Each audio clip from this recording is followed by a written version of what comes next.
పత్రిజీ ప్రతిరూపం పిఎంసి ప్రతిక్షణం సత్యదర్శనం. ఈనాటి సత్యదర్శనం కార్యక్రమానికి స్వాగతం, సుస్వాగతం. సత్యంతో జీవించడం కోసం మనం ఎన్నో అద్భుతమైన విషయాలు తెలుసుకుంటూ వస్తున్నాం మిత్రులారా. నేటి సత్యదర్శనంలో 5 ఓంకార స్థితులు గురించి తెలుసుకుందాం.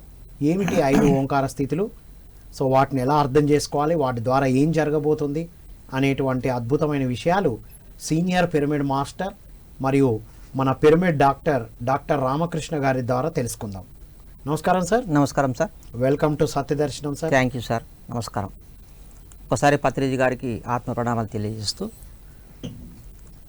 పిఎంసి ఛానల్ ట్రస్ట్ సభ్యులకు నా యొక్క నమస్కారాలు. Yes sir. కృతజ్ఞతలు మీకు. సార్ ఏంటి సార్ 5 ఓంకార స్థితులు ఏంటి? పిరమిడ్ స్పిరిచువల్ సొసైటీ మూవ్మెంట్ భూమండలం అంతా ఆధ్యాత్మికతను విస్తరింపజేస్తూ ప్రతి ఒక్కరూ మోక్షం పొందాలి, ఎన్లైట్మెంట్ కావాలని, జంతువులు హింసించబడకూడదని ముఖ్యమైన అంశాలు ఈ పిఎస్ఎస్ మూవ్మెంట్లో పత్రి గారి యొక్క సంకల్పం. దానికి అంచెలంచెలుగా ఈ ఆధ్యాత్మికతను అందరికీ విస్తరింపజేస్తూ ఉంది పిఎం ఛానల్ మాస్టర్స్ ద్వారా. మరి మీరెంతో సేవ చేస్తూ ఉన్నారు, మాకు చాలా మంచిగా అనిపిస్తుంది. మీరు కూడా చాలా ఎదుగుతూ ఉన్నారు, నేను చూస్తున్నా. ప్రతి క్లాస్లో చాలా బెటర్గా వర్క్ చేస్తున్నారు, మీకు సంతోషం. ఇది ఈరోజు మనము ఓంకారం అనే ఒక టైటిల్, ఒక అద్భుతమైన కాన్సెప్ట్ తీసుకుందాం. మరి ఈ ఓంకారం అనేది ఓం అని జపం చేస్తూ ఉంటారు చాలామంది. ఓంకారాన్ని జపం చేస్తుంటారు, లేకుంటే ఆ శబ్దం పెట్టుకొని ధ్యానం చేస్తుంటారు, ఓం శబ్దాన్ని పెట్టుకొని. ఈ ఓం అనేది శబ్దంతో కూడుకున్నది.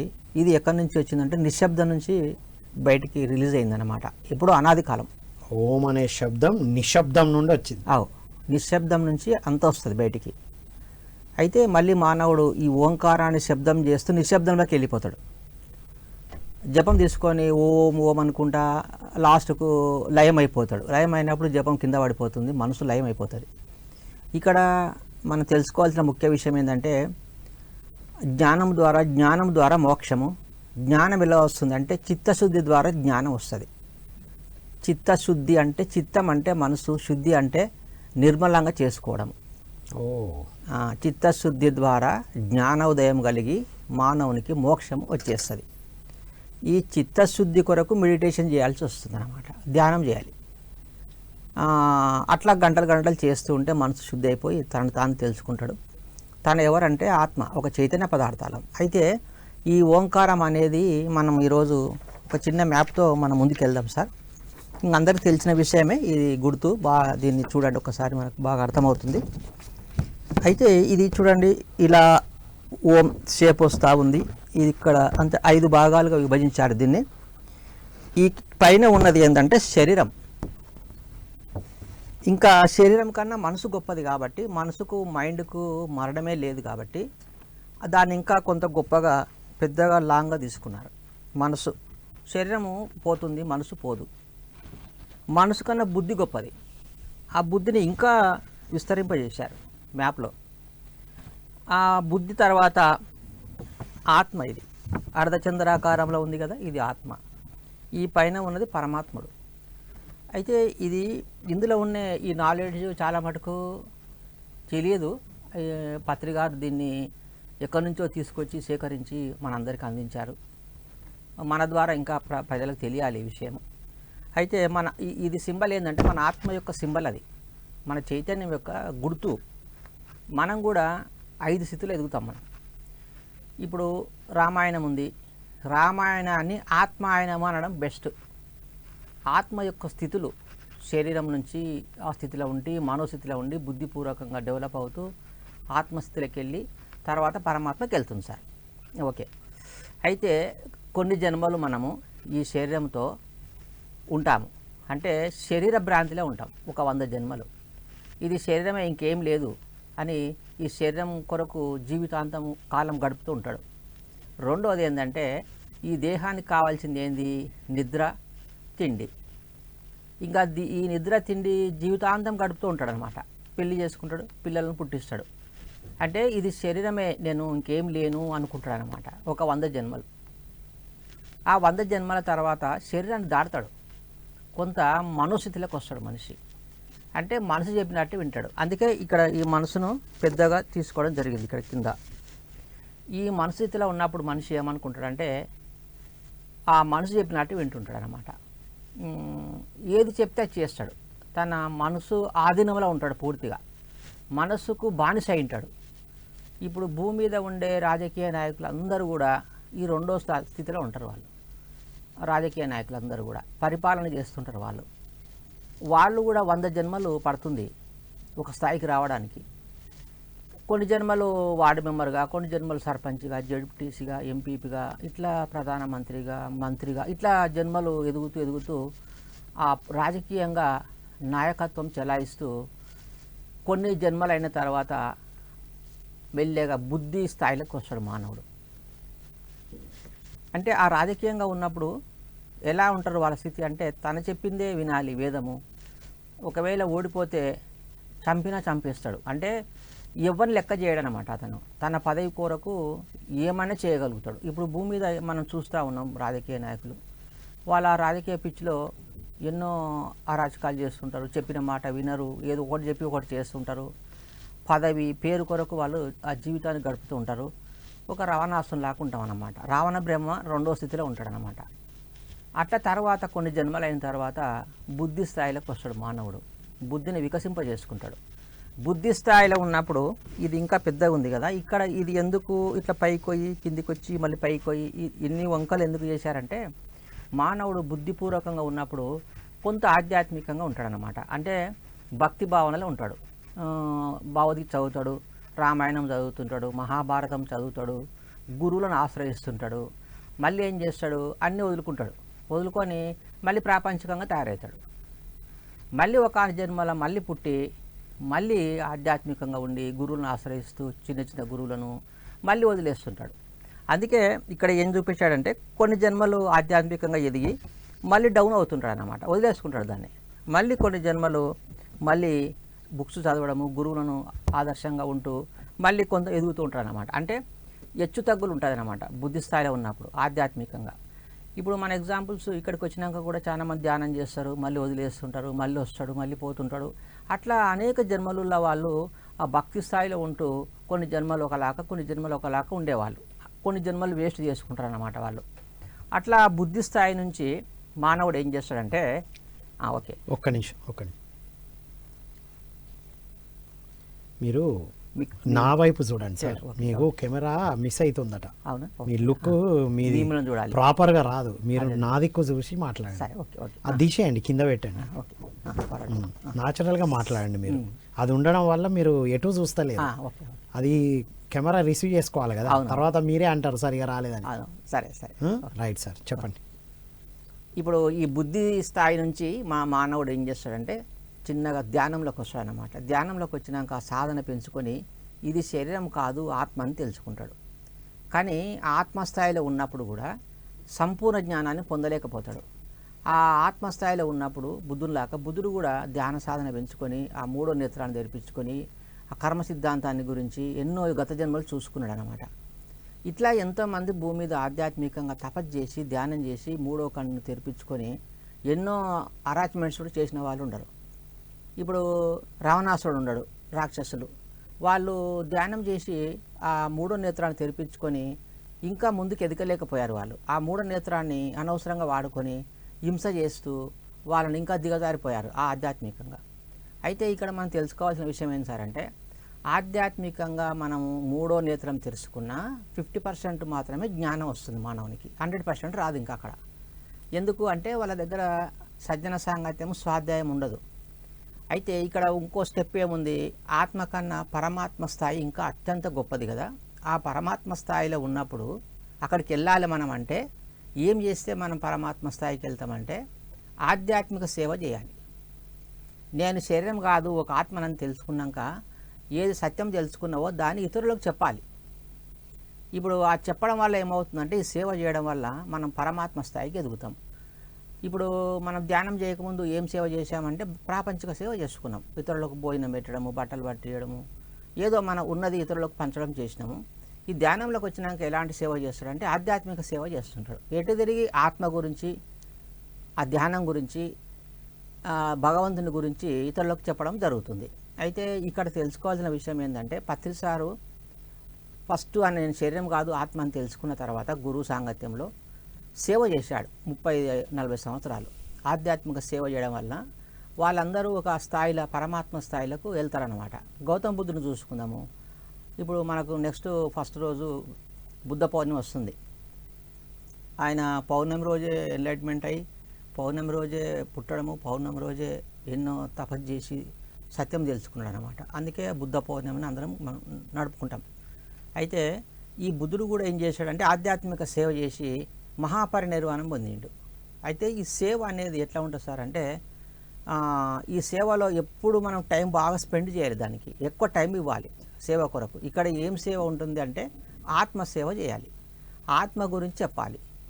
ఆత్మ గురించి చెప్పాల్సిన 3 అంశాలు ఏంది? ధ్యానం నేర్పించడము, రెండో సజ్జన సాంగత్యం చేపించడము, స్వాధ్యాయము బుక్కులు చదవని చెప్పడము.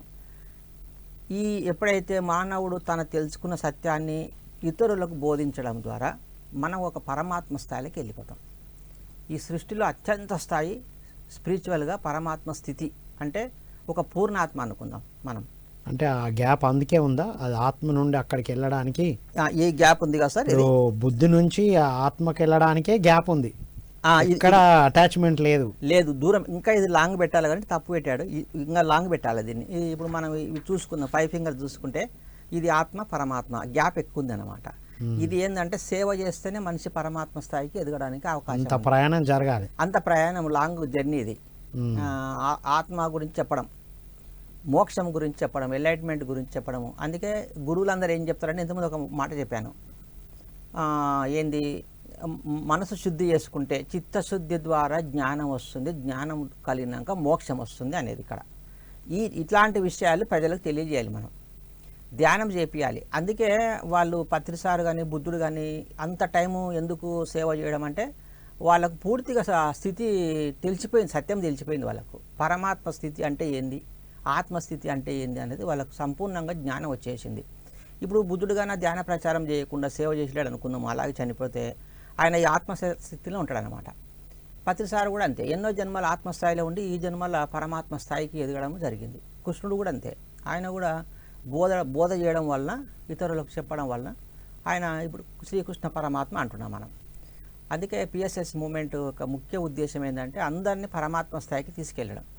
అందుకే ఈ సేవ అనేది ఉంది, ఆధ్యాత్మిక సేవ అనేది ఉంది. ఈ విషయాలు మనకు తెలియవు అన్నమాట. ఇప్పుడు మన దీన్ని బట్టి చూస్తే మనకేం అర్థం అవుతుందంటే శరీర స్థితిలో ఎట్లా ఉంటారు, మనసు స్థితిలో ఉన్న వాళ్ళు ఎలా ఉంటారు, బుద్ధి స్థాయిలో ఉండేవాళ్ళు ఎలా ఉంటారు, ఆత్మస్థితిలో ఉండేవాళ్ళు ఎలా ఉంటారు అని మనకి ఈ టాపిక్ అర్థమైనప్పుడు మనం చాలా జాగ్రత్తగా ఉంటాం. ఇవి తెలియకపోతే అందరిని ఒకేలాగా చూస్తాం. మనం అందరిని ఒకేలాగా చూడడం వల్ల మనకు కొన్ని ఇబ్బందులు ఎదురవుతాయి. ఇప్పుడు అందరిని ఒకలాగా చూడాలి, ఏకత్వం అంటారు కదా, ఏకత్వం అంటే ఏంటి మరి? ఏకత్వం అంటే ఆలోచన విధానము ఏకత్వం ఉండాలి, భిన్నత్వం ఉండకూడదు. అంటే ఇది మంచి చెడు అనేది ఉండకుండా ఏకత్వంలో జీవించడం నేర్చుకోవాలి. ఈ మనసు ఏంటంటే భిన్నత్వంలో ఉంటుంది, ఎవరికైనా ధర్మము అధర్మము కీడు మేలు అనేది ఉంటుంది. ఆ సాధన పెంచుకున్నప్పుడు ఏమవుతుందంటే నేను శరీరం కాదు ఆత్మని తెలుసుకున్నప్పుడు ఏకత్వంలోకి వస్తాం. ఏకత్వం అంటే ఒకే తత్వము, పూర్ణత్వము, సచ్చిత్ ఆనందం, ఉన్నదంతా ఆనందమే అనేది మనకు అక్కడ అర్థమవుతుంది. దీని మీద ఇంకేమన్నా మీరు అడగండి. వెళ్ళలేదు సార్. ఇప్పుడు శరీరం ఇప్పుడు ఆ పరమాత్మ స్థాయికి చేరుకున్నప్పుడు ఆత్మస్థితులు చేరుకోవాలంటే ఆత్మ గురించి చెప్పాలి ఇవన్నారు. మరి ఇప్పుడు శారీరక సేవలు, మనసుకిచ్చే సేవలు, బుద్ధి సేవలు కూడా ఉన్నాయి కదా. బుద్ధి కూడా ఒక రకంగా ఆధ్యాత్మిక విరుద్ధమే. ఎట్లా నేను ఇంకా మంచి చేస్తా, ఇతరులకు మేలు చేస్తా అనేది కూడా దాటాలి. ఆయన ఏం మేలు చేస్తున్నాడు బుద్ధి స్థాయిలో ఉంటే అంటే దేహానికి మేలు చేసే ప్రయత్నం చేస్తాడనమాట, పుణ్యం సంపాదించుకునే ప్రయత్నం చేస్తుంటారనమాట. ఇక్కడ ఈ ఆత్మసేవ అనేది పుణ్యానికి సంబంధించింది కాదు, అది పూర్తి ఎన్లైట్మెంట్. అంటే అంటి ముట్టనట్లు తామరాకు మీద నీటి బిందువులా ఉంటూ జీవితాన్ని గడుపుతూ ఉంటారు వీళ్ళు. దేనికి అటాచ్మెంట్ ఉండవు ఇక్కడ. ఇంకా మేలు చేస్తే నాకు పుణ్యం వస్తుందనే భావన ఉండడం కూడా ఆధ్యాత్మికంగా కరెక్ట్ కాదు. ఆ బుద్ధి స్థాయి అనేది కూడా ప్రాపంచికమే ఇంకా అది. కాకపోతే బుద్ధి వికసించినప్పుడు మెల్లగా ధ్యానంలోకి రానికి అవకాశం ఉంది. ఇప్పుడు విభీషణుడు ఉన్నాడు, ఎగ్జాంపుల్ తీసుకుంటే ఆయన బుద్ధి ఉంది కాబట్టి రాముని దగ్గరికి వచ్చాడు. మనందరికి బుద్ధి ఉంది కాబట్టి పత్రికని మనం ఆదర్శంగా తీసుకుంటున్నాం. ఇది ఈ టాపిక్ ఈరోజు. వావ్. ఇప్పుడు సార్, ఇప్పుడు అలా కాదు, ఇప్పుడు మనం ఆత్మ అని తెలుసుకున్న తర్వాత కూడా శారీరక ఇబ్బందులు, మానసిక ఇబ్బందులు ఎందుకు వస్తున్నాయి అంటారు? ఒక డాక్టర్గా చెప్పండి మీరు. ఇప్పుడు శరీరం అనేది ఒక యంత్రం లాంటిది, అది ఒక వాహనము. దానికి మనం సరి అయిన నిద్ర పుచ్చకపోయినా, ఆహారం పెట్టకపోయినా, లేకుంటే తినరాని ఫుడ్ తీసుకున్నా కూడా శరీరానికి కొద్ది డ్యామేజ్ అవుతుంది. కానీ సాధన ద్వారా మళ్ళీ మనము రికవర్ చేసుకోవచ్చు. కొంత శక్తిని పెంచుకోవడం ద్వారా శరీరాన్ని ఇంకా ఎక్కువ రోజులు మనం తీసుకుపోవడానికి అవకాశం ఉంటుంది. ఎక్కువ డ్యామేజ్ కాకుండా చూసుకుంటాం అన్నమాట మనం. సరే, కొంతమంది ధ్యానం వదిలేసి మళ్ళీ ఫుడ్ తీసుకోవడం, ఇది ఎట్లా ఉంది సార్ అంటే, ప్రాపంచిక భూలోకంలో ఇది కర్మభూమి. ఇది ఏదో ఒక మనసు ఒక దక్కి పోయి అతన్ని మళ్ళీ ఎన్నికి లాగే ప్రయత్నం చేస్తుంటుంది. లాగినప్పుడు ఏమవుతుంది, కొంత తినరాని తిని శరీరాన్ని సరిగ్గా చూసుకోకపోవడం వల్ల దానికి హెల్త్ ప్రాబ్లమ్స్ వచ్చే అవకాశం ఉంటుంది. దీనికి శరీరానికి రోగం రానేకూడదని అనుకునే వీలే లేదు. ఏదో ఒకటి ప్రాబ్లమ్స్ వస్తుంటాయి. ఇప్పుడు మరి ఆత్మస్థాయిలో ఆత్మాహారం మనం తీసుకున్నప్పుడు నో డాక్టర్ నో మెడిసిన్ అంటున్నారు కదా, మీరు యాజ్ ఏ డాక్టర్గా మనం ఏది తీసుకోకుండా క్యూర్ చేసుకోవడం సాధనతో మీరు అన్నట్టు అది సాధ్యమేనా? మీరు అందిస్తున్నారా? ఇప్పుడు సాధ్యమే. ఎలాంటి మందులు తీసుకోకుండా కూడా ఆరోగ్యాన్ని పొందొచ్చు. ఓకే. ఎందుకంటే ఆ విశ్వశక్తి లోపలికి పోయినప్పుడు నాడి మండలం అంతా శుభ్రం అవుతుంది. ఈ వాస్తవంగా శరీరానికి నిజమైన మందు అంటే విశ్వశక్తి, కాస్మిక్ ఎనర్జీ సంపూర్ణ ఆరోగ్యాన్ని ఇస్తుంది మనకు. ఇప్పుడు శ్వాసను తీసుకోవడం అంటే గాలి మీద బతకడం, వాయువు ద్వారా మన శరీరాన్ని కాపాడుకోవచ్చు. ఇప్పుడు హిమాలయాల యోగులు వాళ్ళు సంవత్సరాల కొద్దీ తక్కువ ఆహారము, ఉట్టి వాటర్తోనా లేకుంటే ఉట్టి శ్వాస మీద కూడా ఉండొచ్చు. ఎన్ని రోజులైనా ఉండొచ్చు. మనం శ్వాస తీసుకొని మందులు గిట్లా ఏం లేకుండా కొన్ని సంవత్సరాలు బతకొచ్చు మనం. గాలి మీద వాయువు ద్వారా.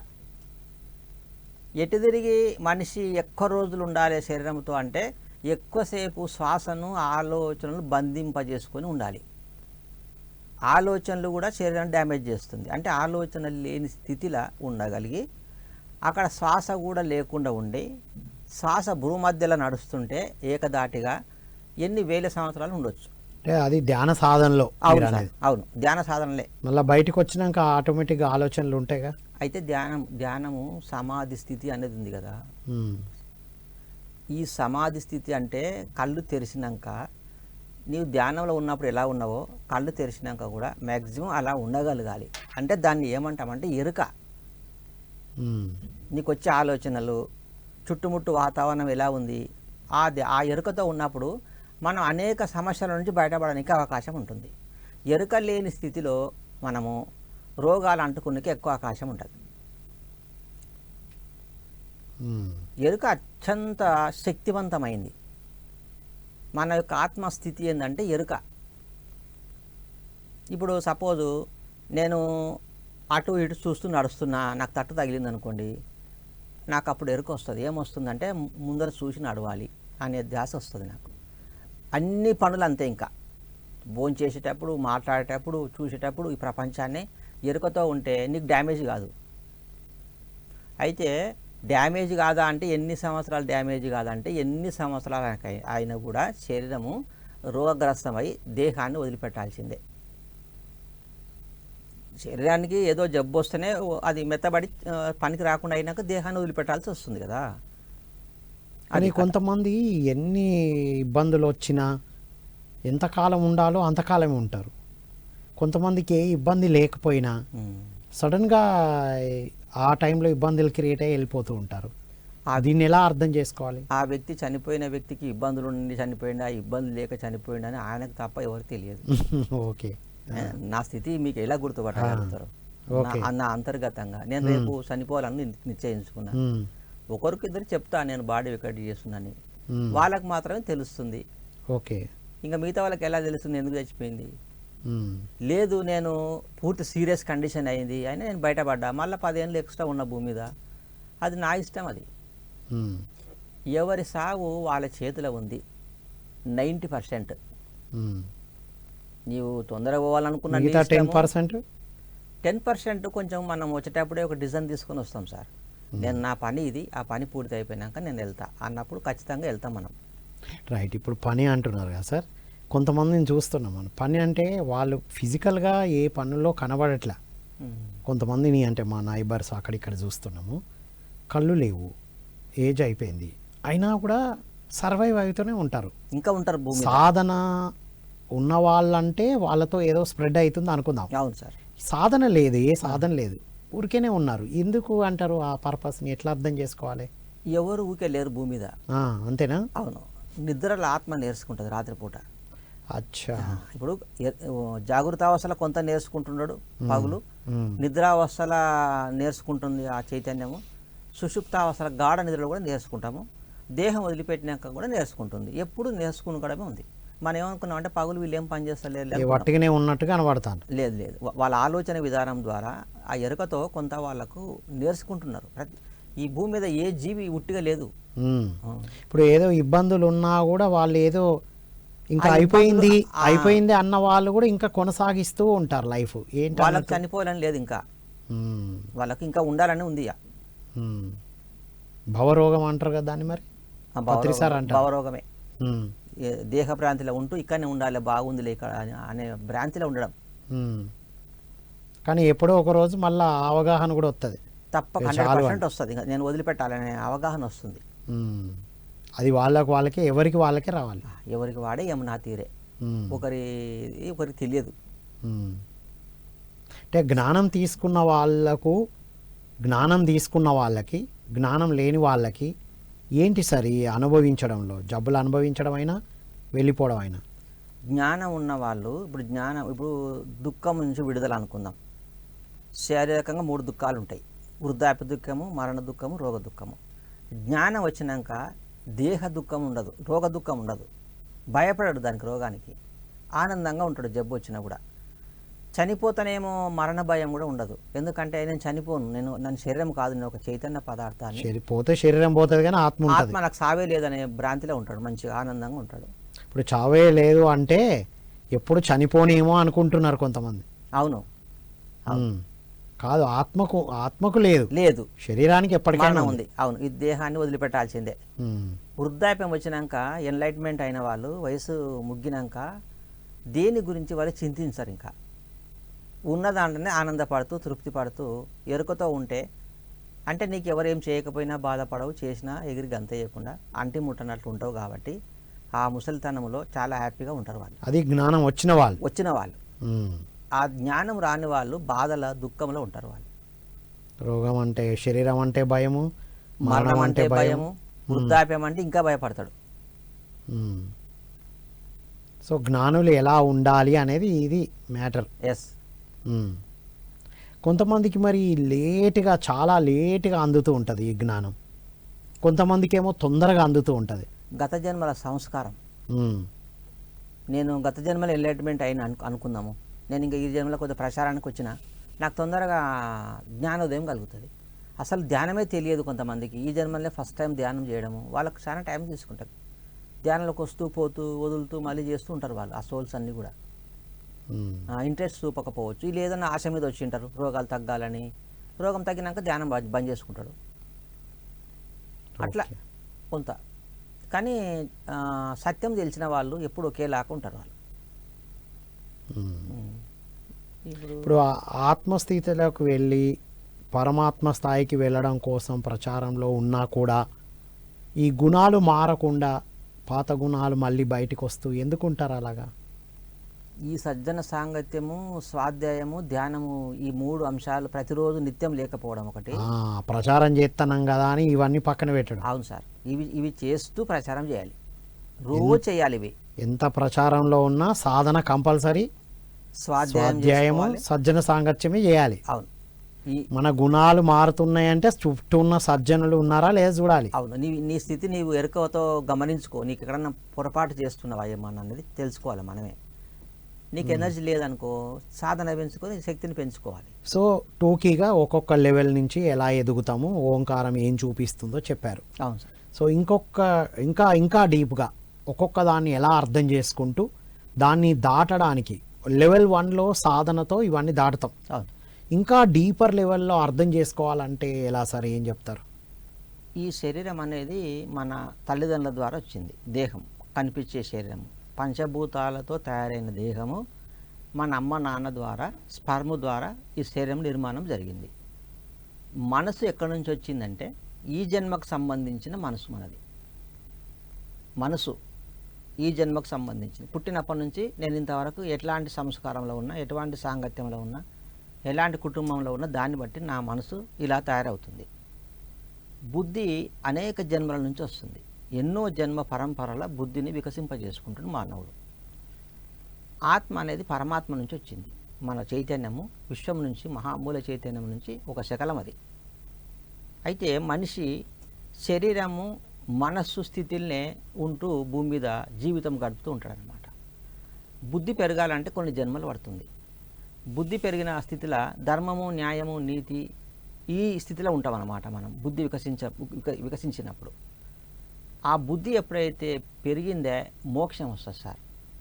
బుద్ధిని వికసింపజేసుకుంటే అతల ఉన్నది మోక్షమే, ఎన్లైట్మెంట్. అతల ఏముంది?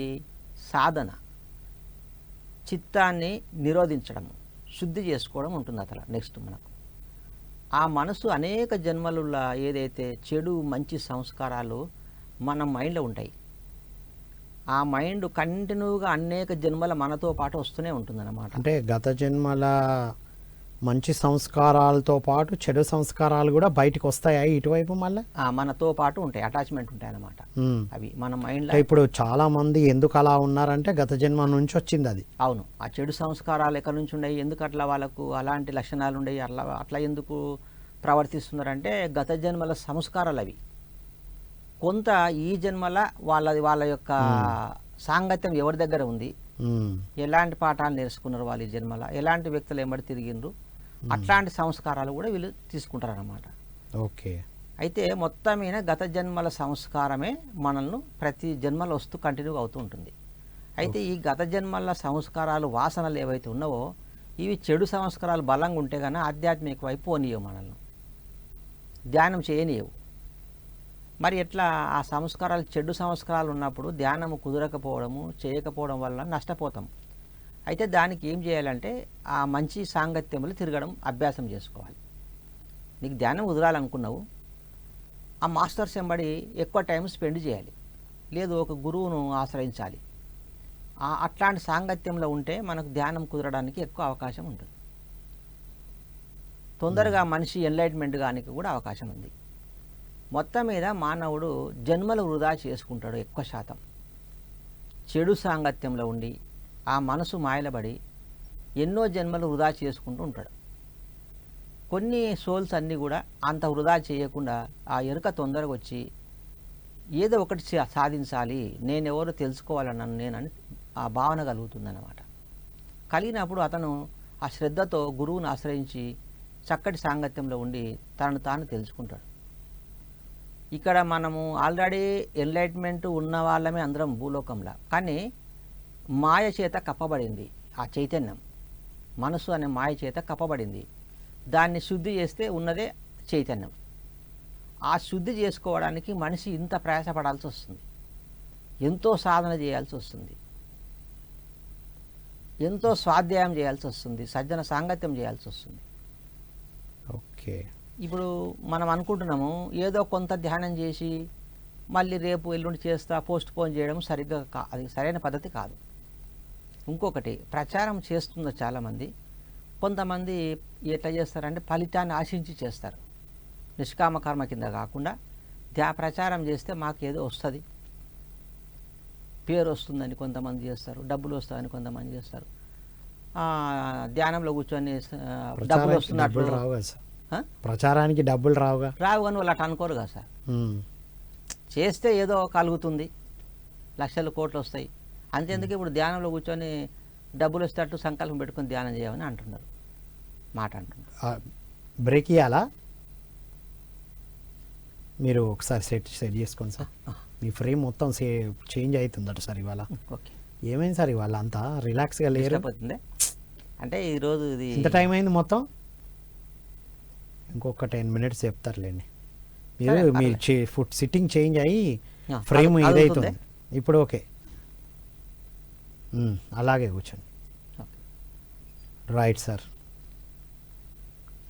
ఓకే, ఇప్పుడు ప్రచారం ఎంత చేస్తున్నా డబ్బులు ప్రచారం వస్తాయని డబ్బులు ప్రచారం చేస్తే డబ్బులు రావడం లేదు కదా సార్ మన దాంట్లో, అలా ఎందుకు అనుకుంటారు? ఏదైనా ఈ ప్రచారం కూడా పుణ్యం లాగా భావించుకుంటారు. అచ్చా, పుణ్యం ద్వారా వస్తుందని ప్రచారం చేస్తే కాదు. ప్రచారం చేయడం వల్ల పుణ్యం వస్తుంది, ఆ పుణ్యం ద్వారా డబ్బులు వస్తాయి అనే భావన కూడా ఉంటుంది. ఓకే, ఆశించి చేయడం అనేది కూడా ఉంటుంది. అంటే ఈ బుద్ధి వికాసం సరిగా మారకపోతే, సాధన చేయకపోవడం వల్ల కూడా. అంటే బుద్ధి వికాసం జరగలేదా అంటే సాధన లేకపోతే అంతే. అంటే ఎంత ప్రచారంలో ఉన్నా సాధన is compulsory, very very important. Right sir. ఇప్పుడు ఎన్లైటన్ అయినామని ఎట్లా తెలుస్తుంది? ఇప్పుడు పరమాత్మ స్థాయికి వెళ్ళడానికే ప్రచారం చేస్తున్నాం. అవును. ఆ పరమాత్మ స్థాయికి వెళ్ళాము అంటే ఎన్లైటన్ అయ్యామని ఎట్లా తెలుసుకుంటాం? తనకు తానకే అర్థమవుతుంది నేను అయిననా లేదని. ఎట్లా తెలుసుకుంటాడంటే ప్రాపంచిక విషయాల మీద మక్కువ తగ్గిపోతుంది, ఇంట్రెస్ట్ తగ్గుతుంది అన్నమాట. ఓకే, మొత్తం మానేయడం కాదు, ఇంట్రెస్ట్ తగ్గుతుంది, కొంత ఉంటుంది. ఇప్పుడు జనక మహారాజు ఉన్నాడు, ఆయన ఎన్లైట్మెంట్ మాస్టర్, ఆయన రాజ్యాన్ని పరిపాలిస్తున్నాడు అంటే అంటిముట్టనట్టు ఉంటాడు ఆ పరిపాలనలో. దాంట్లో పెద్ద ఇన్వాల్వ్ కాడు, యుద్ధాలు చేయడు. ఓకే.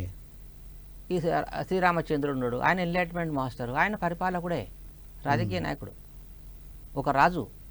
ఓకే. వాళ్లకు ఎన్లైట్మెంట్ మాస్టర్స్ పరిపాలన అనేది అట్లా ఉంటుంది.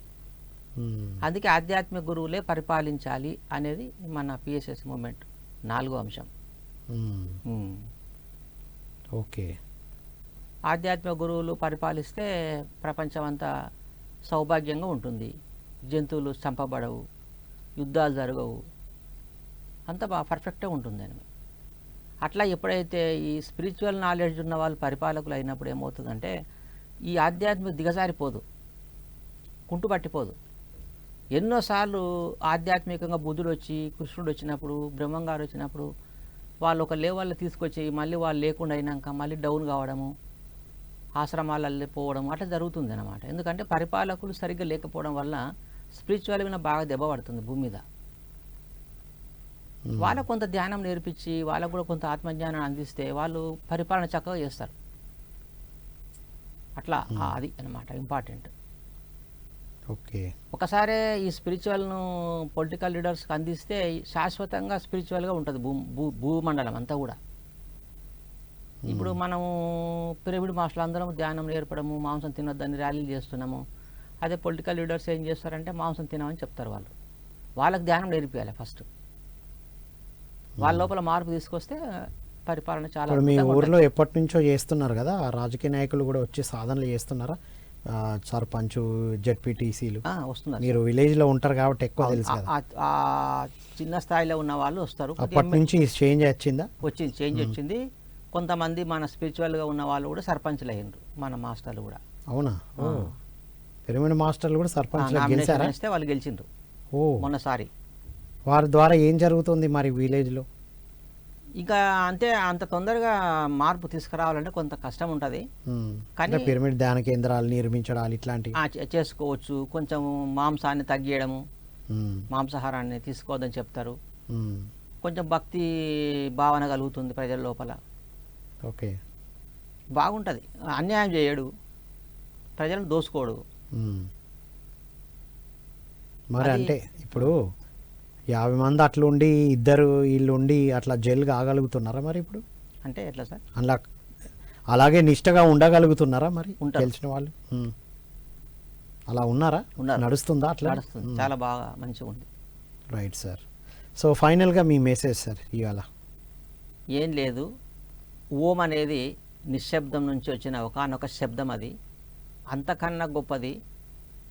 శ్వాసను గమనించడం ద్వారా, శ్వాసల శబ్దం లేదు, ఏం లేదు, నిశ్శబ్దంతో కూడుకున్న ఆ శ్వాసను గమనించడం ద్వారా తొందరగా ఆలోచన లేని స్థితిలోకి వెళ్ళడానికి అవకాశం ఉంటుంది. అదే మనం ఓంకారాన్ని జపిస్తుంటే కొంత శక్తి పోతుంటుందన్నమాట. శబ్దం ద్వారా శక్తి క్షీణించబడుతుంది మానవునికి. ఏ శబ్దం లేనిది నిర్విరామంగా శ్వాస జరుగుతుంది. అది ఆత్మ యొక్క విస్ఫోటనము, ఆత్మ యొక్క శక్తి శ్వాస. ఆ శ్వాసను గమనిస్తుంటే మనము ఆత్మ దగ్గర ఉన్నట్లు, ఆత్మ దగ్గర ఉంటే పరమాత్మ దగ్గర ఉన్నట్లు మనం. అనేది నేను ఈరోజు చెప్పడం జరుగుతుంది. Wonderful sir, thank you so much. Okay sir, నమస్తే. ఇది మిత్రులారా విన్నాం కదా, ఓంకారంలోని 5 స్థితులు. ఓం షేప్లోనే మనకు శరీరము, మనస్సు, బుద్ధి, ఆత్మ, పరమాత్మ ఉన్నాయి. సో ఈ నిశ్శబ్దంలోంచి వచ్చిన ఈ శబ్దాల్లో ఇంత అంతరార్థం ఉంది. సో మన స్థితులే అందులో ఉన్నాయి. మొదటి లెవెల్లో శరీరంలో ఉన్న మనం, ఆత్మ ఈ శరీరము, మనసు, బుద్ధి అనేటువంటి తొడుగుని తీసుకొని వచ్చింది. శరీరం ఈ జన్మకు సంబంధించింది, మనసు ఈ సమాజం నుంచి వచ్చింది, తల్లిదండ్రుల నుండి వచ్చింది అని తెలుసుకున్నాం. మరి బుద్ధి గత జన్మల నుండి ఈ జన్మలోని అనుభవాల నుండి వచ్చింది. మనం ఎప్పుడైతే ధ్యాన సాధన చేస్తామో బుద్ధి వికాసం జరుగుతుంది. మరి ఆత్మస్థాయికి వెళ్ళడం ఈజీ, అందరూ ఆత్మస్థాయికి వెళ్తూ ఉంటాం. మరి పరమాత్మ స్థాయికి కొంతమందే చేరుకున్నారు. కృష్ణ భగవానుల వారు చెప్పారు కదా, కొన్ని లక్షల మందిలో ఎవరో ఒకరో ఇద్దరు నా వైపు వస్తారు. అంటే పరమాత్మ స్థాయికి ఎవరు వస్తారు? ఆ అత్యంత నిష్కామ కర్మ, నిష్కామ సేవ చేస్తూ ఎదుగుతారు అనేది ఇవాళ తెలుసుకున్నాం. ఓవరాల్గా ఈ సేవ ఒక ఆధ్యాత్మికవేత్త తనను తెలుసుకోవడమే కాదు, ఒక పరిపాలకుడుగా కూడా ఎదగాలనేది తెలుసుకున్నాం మనం. కాబట్టి ఈ వీడియోని మళ్ళీ చూద్దాం, మరో కార్యక్రమంలో మళ్ళీ కలుద్దాం. అంతవరకు సెలవు. Thank you all.